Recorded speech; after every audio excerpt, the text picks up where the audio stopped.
Hello, everybody. I'm your one and only Jupiter. Today's episode is rather serious because it's about a part of my life. What? You think my life is boring? Huh? Yeah. Yeah. Well, either deal with it or get out of here, right? So the reason this episode is about part of my life is because it's about my grandchild Aeneas and his awesomeness. Because he followed his destiny and successfully established Rome. So when the Trojan warriors left Troy because the Greeks took over, Juno made it as hard as possible for them to reach Latium, where they were supposed to go and establish Rome.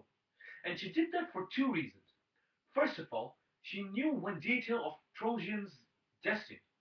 She knew that the Trojans were also supposed to take over Carthage during their trip to Latium, and Carthage was her favorite city of all the cities. And another reason was that Paris didn't give her the golden apple. Yeah, remember that was a long time ago, and she's mad at all the Trojans because of him. Nevertheless, she caused the destruction, and the Trojans actually ended up in Carthage to recover and replenish their supplies. And Queen Dido fell in love with Aeneas, allowing the Trojans to stay in her city. Then Aeneas retells the story to Queen Dido. Basically, the Greeks tricked the Trojans into taking the Trojan horse inside, which was filled with best Greek warriors who attacked at night. At night! Immoral chickens. When the danger was near his house, Aeneas actually stopped fighting and took his wife's son and father to safety. Because his father was disabled, he gave his father a piggyback ride. Can you believe that?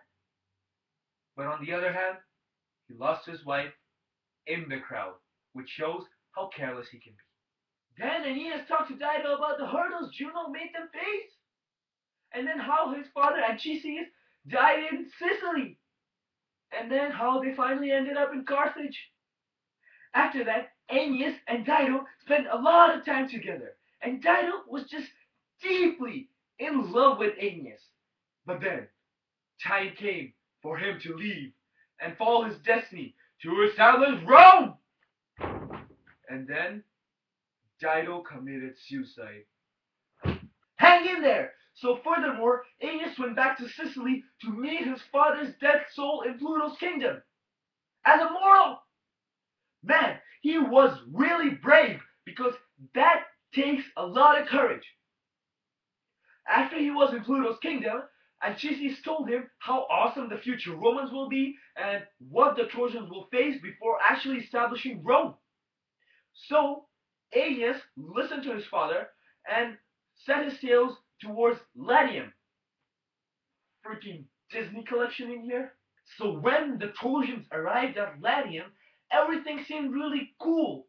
But not for long, because soon a war broke out between Aeneas' men and Turnus' men. Turnus killed Pallas, Aeneas' son, and Aeneas got really mad and successfully killed Turnus, and then married Lavinia and established Rome.